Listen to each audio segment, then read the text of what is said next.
அவன் தான் உனக்கு சுதந்திரவாளியா இருப்பான் அப்படின்னு சொல்றாரு.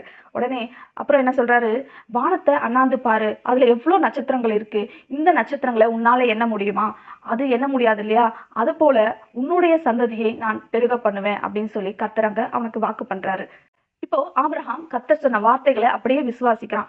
அது மட்டும் இல்ல, அதுக்கப்புறம் கர்த்தர் என்ன சொல்றாரு, உனக்கு இந்த தேசத்தை சுதந்திரமாய் கொடுக்கும் பொருட்டு உன்னை ஊர் என்கிற கல்தேயருடைய பட்டணத்திலிருந்து அழைத்த கர்த்தர் நானே. அப்படி ஊர் என்கிற கல்தேயருடைய பட்டணத்திலிருந்து கர்த்தர் ஆபிரகாமை அழைத்து வந்து இந்த கானான் தேசத்துல வைத்திருக்கிறார். இந்த கானான் தேசத்தை ஒரு நாள் உனக்கு சுதந்திரமாய் கொடுப்பேன் அப்படின்னு சொல்லி ஆபிரகாமுக்கு வாக்கு பண்ணுகிறார். உடனே ஆபிரகாமுக்கு ஒரு சந்தேகம்.